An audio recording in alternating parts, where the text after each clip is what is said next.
हम इंफॉर्मेशन की बात करें लेकिन ध्यान में रखते हुए कि ये इंफॉर्मेशन है। हम कॉन्स्टिट्यूशन की बात करें लेकिन ध्यान में रखते हुए कि इसके अलग भी विधान भी कोई चीज़ है। हम शब्दों की बात करें पर हमको ये पता रहे कि अर्थ भी कोई चीज़ है जो भाषातीत है। अर्थ की कोई भाषा नहीं होती।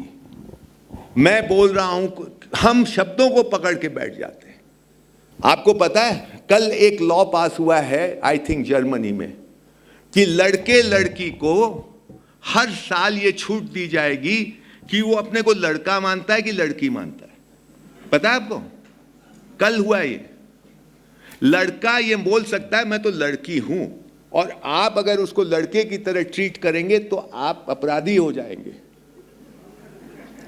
हर साल वो अपनी आइडेंटिटी बदल सकता है क्योंकि ये उसकी आइडेंटिटी है। आप कौन होते बीच में आने वाले? यहां तक बात जा रही है। आपको मजाक लग रहा होगा ये। यहां पे अगर इसी तरह दुनिया चली तो 5, 7, 10 साल में यहां भी आने वाला है। जो प्रगतिशील स्कूल है वो शायद उसके पहले ही शुरू कर दें। ठीक है, ये हो रहा है। सीरियसली लीजिए इस बातों को। तो फ्रीडम का मतलब ये है जो मेरी मर्जी वैसे मैं जीऊं। कोई उसमें न मेरा बाप, न मेरी मां, न मेरी पत्नी, न मेरा पति, न मेरे बेटे, न बेटी, न मेरे पड़ोसी, न मेरे मित्र, कोई बाधा नहीं बन सकता। समाज तो गया, समाज की तो कोई बात ही नहीं है। कौन बाधा बन सकता है?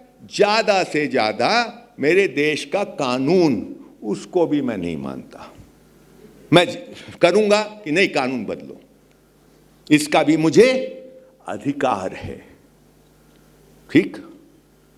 फरेब देखिए किस जाल में हम फंसे हुए हैं। ये फ्रीडम की परिभाषा क्या सबके ऊपर लागू हो सकती है एक साथ? मुझे सोना है, आपको गाना गाना है जोर जोर, और एक ही कमरे में हम रहते हैं। ये हमारी मजबूरी है। या तो आप गाना गा लीजिए या मैं सो लूं। दोनों का फ्रीडम नहीं चल सकता। ये हल्की बात में उदाहरण से मैं आपको समझाने का चेष्टा कर रहा हूं। ये फ्रीडम जो है ये कितना सेल्फ कॉन्ट्रडिक्टरी है। आज की फ्रीडम की बात हमारी सभ्यता में क्या है? फ्रीडम नहीं है, स्वतंत्रता है। स्वतंत्रता क्या मतलब है इसका? सीधा सा मतलब यह है कि भाई अस्तित्व में, इस दुनिया में, इस संसार में एक इंट्रिंसिक व्यवस्था है, इंट्रिंसिक डिजाइन है। जैसे हमारी है, हर मनुष्य की इंट्रिंसिक डिजाइन है। इस संसार की एक इंट्रिंसिक डिजाइन है। आप बीज लगाएंगे, पौधा होगा, फिर पेड़ होगा। ये डिजाइन है, ये ऐसा ही होता है। तो एक इंट्रिंसिक डिजाइन है। उस इंट्रिंसिक डिजाइन को समझते हुए वो शिक्षा का काम है कि हमको समझ में आए, कि हम शिक्षा हमको ये समझा दे ये इंट्रिंसिक डिजाइन क्या है, और इस इंट्रिंसिक डिजाइन को समझते हुए मेरी जिम्मेवारी है मैं उसके अनुसार जीऊं। अगर मैं ऐसा करता हूं तो उसका प्रतिफलन क्या है? स्वतंत्रता। प्रतिफलन है।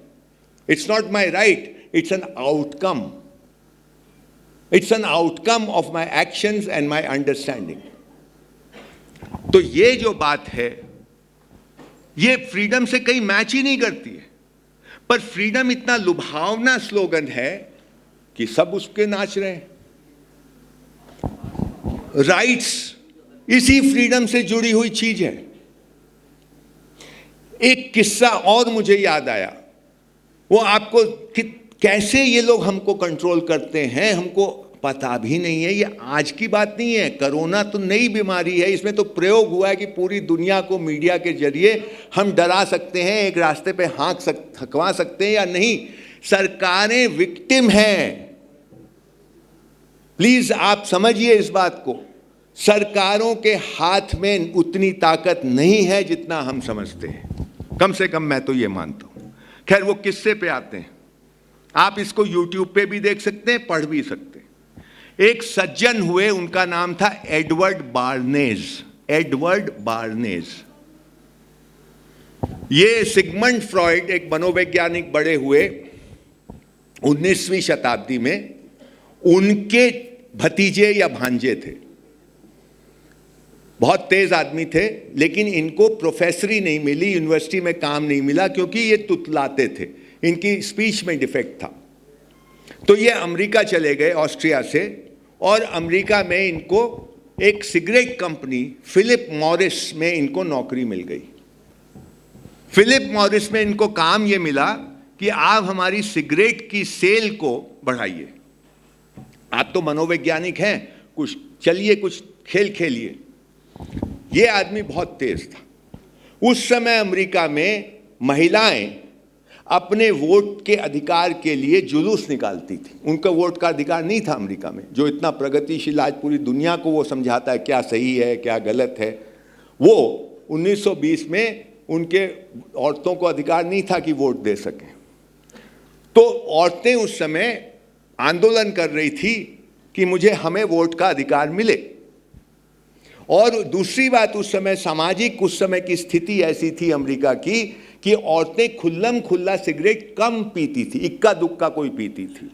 बाकी महिलाएं जो पीती थी थोड़ा छुप करके या ओट में जाके पीती थी, खुल्लम खुल्ला नहीं पीती थी। तो बार्नेस ने एक तरकीब सोची। जुलूस निकलता है, उसने कुछ वेश्याओं को हायर किया और वेश्याओं को बोला तुम्हारा एक ही काम है कि जब ये जुलूस निकले तुम जुलूस के आगे या किनारे पे रहो ताकि तुम दिखाई दो, और तुम जब ये जुलूस निकले तो अपने पर्स से सिगरेट का एक डब्बा निकालो और उसको मुंह में लगा के जलाओ और खूब धुआं फेंको, और हम उसको कैमरे में कैप्चर कर लेंगे। और अखबारों में दूसरे दिन छपने लगा। थोड़े ही समय में विमेन्स फ्रीडम की बात सिगरेट स्मोकिंग से जुड़ गई कि अब सब औरतें सिगरेट पीने से इस बात को उनके दिमाग में बैठा दिया गया, तो वो जो नहीं पीती थी वो भी पीने लगी, जो इस आंदोलन के समर्थन में थी। सिगरेट की सेल एक साल में 17% बढ़ी। ये आदमी दिमाग को कंट्रोल किया ना, इसने दिमाग को कंट्रोल किया। और ये जो आदमी था बाद में अमेरिका का जो सबसे शक्तिशाली राष्ट्रपति हुआ, जिसके चंगुल से आज तक हम नहीं निकल पाए, फ्रैंकलिन रूजवेल्ट, उसका एडवाइजर बना। ये फ्रैंकलिन रूजवेल्ट वही है जिसने 1942 में भारतीय राजदूत बोल रहा हूं, अंग्रेजी राजदूत जो अमेरिका में थे, उनको अपने घर व्हाइट हाउस में बुला के ये कहा, क्योंकि उस समय तक ये बात होने लगी थी कि भारत को आज़ादी मिलेगी, आज नहीं तो कल, ये सुगबुगाहट हो रही थी जोरों से। तो इसने उस आदमी को बुला के, राजदूत को अपने यहाँ बुला के ये कहा कि ये रिटन है, कहानी नहीं है ये, कि आप कब हिंदुस्तान को आज़ाद करोगे ये आपका मसला है, आज करो कल करो, लेकिन make sure India stage in the western orbit. इस बात को क्या हम समझते हैं कि इसके मायने क्या हैं? क्या हम इससे नेताजी की मौत और नेहरू का प्रथम प्रधानमंत्री बनना इत्यादि इत्यादि इससे जोड़ के देख पाते हैं? और क्या हम इस बात को समझते हैं कि ये वेस्टर्न ऑर्बिट क्या है, और क्यों रूजवेल्ट को इतनी चिंता है कि हिंदुस्तान वेस्टर्न ऑर्बिट में रहे? ये चिंता रूजवेल्ट की नहीं है। ये बात के बाद मैं खत्म कर रहा हूं। 16वीं शताब्दी से वास्को डी गामा भारत आया है, उसके बाद से यूरोप के तमाम ट्रैवलर्स फ्रांस से, इटली से, स्पेन से, इंग्लैंड से भारत आते रहे हैं। क्रिश्चियनिटी एक मुद्दा था, लेकिन दूसरा मुद्दा ये था कि भारत को समझा जाए कि यहाँ मामला क्या है, क्योंकि यहाँ का कपड़ा कमाल का, यहाँ का स्टील कमाल का, यहाँ का गणित कमाल का, बहुत चीज़ें, यहाँ का ज्ञान और यहाँ की वस्तुएं उत्तम कोटि की थी, इसकी भनक उनको पता है। पर ये देश है क्या? क्रिश्चियन तो है नहीं, क्योंकि वो तो ये मानते हैं कि जो क्रिश्चियन नहीं है फूवर्ड है, मूर्ख है, बैकवर्ड है। तो क्या है? तो यहाँ आके वो घूमते हैं और पता करने की चेष्टा करते हैं।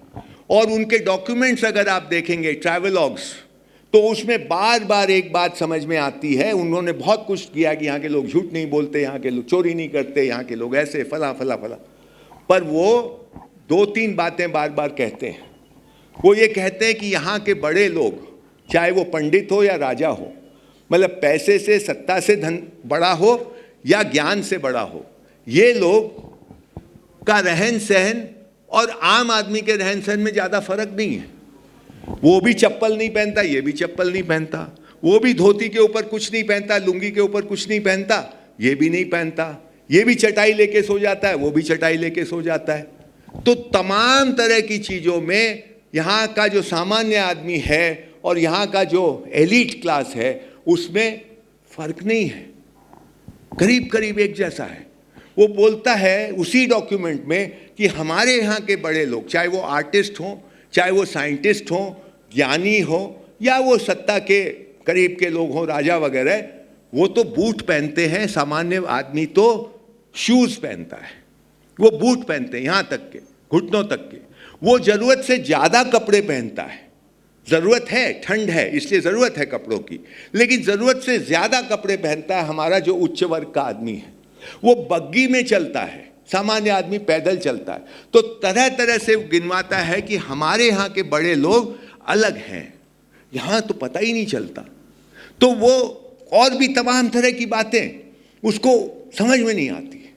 वो यहाँ से आतंकित जैसा है कि यार बात तो कुछ है, क्योंकि प्रमाण है, कपड़े में प्रमाण है, स्टील में प्रमाण है, बर्तनों में प्रमाण है, तांबे में प्रमाण है, ज्ञान में प्रमाण है, लेकिन वो चाबी, वो बीज समझ में नहीं आ रहा। चलाता क्या है जो देश को?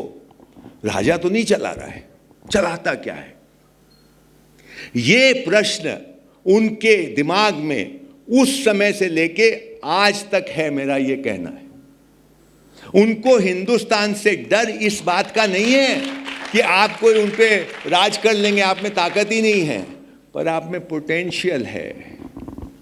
इस बात का भान कि आप में बीज रूप में वो बात है कि आप बहुत बड़ी शक्ति बन जाएंगे, आप दुनिया के पैराडाइम को बदल देंगे, इसका भान उनको है, इसकी आशंका उनको है।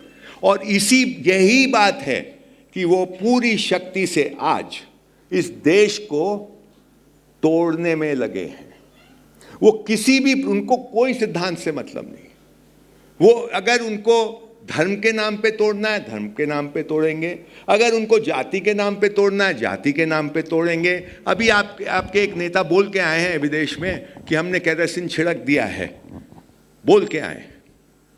तो वो किसी भी तरह से आग लगाने को आतुर कातुर हैं। ये देश टूटे तो हमारी सांस में सांस आए, क्योंकि वो पोटेंशियल भी खत्म हो जाए।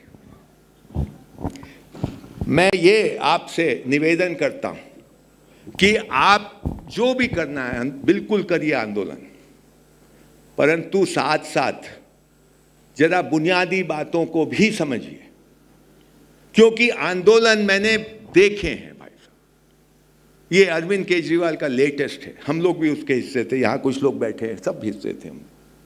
जरा कभी ईमानदारी से पूछो कि ये क्या हुआ। क्या अरविंद के, हम इतने बेवकूफ हैं कि हम समझ नहीं पाए इस आदमी को? तब फिर मानना चाहिए कि हम बेवकूफ हैं। मैं नहीं मानता, मैं ये मानता हूं कि कुछ और है बात, कुछ और बात है। अभी मैं उस पर इलैबोरेट नहीं करूंगा।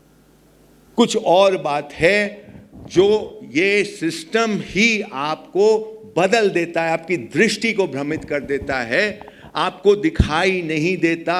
आपको जो सामने घोड़ा खड़ा है और आपको गधा दिखाई देता है, ऐसा कुछ हो जाता है।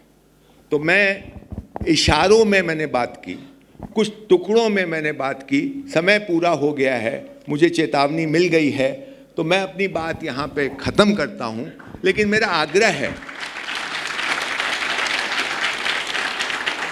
आग्रह ये है कि आप में से किसी को भी ये बात कहीं कुछ ठीक लगी हो, छुई हो, भाव में आके नहीं, क्योंकि हम भावुक बहुत हैं, इस देश के लोग बहुत भावुक हैं। तुरंत रो देंगे, तुरंत भावुक हो जाएंगे, तुरंत ये हो जाएगा। भावुकता से नहीं चलेगा। भावुकता को पचाइए, उसको पचाइए, गलत नहीं है, लेकिन भावुकता हावी नहीं होनी चाहिए। और अगर आपको सचमुच में मेरी बात में कुछ कहीं भी कुछ दिखाई दिया हो तो मैं उपलब्ध हूं इस बात को विस्तार से आपके साथ बात करने को। धन्यवाद।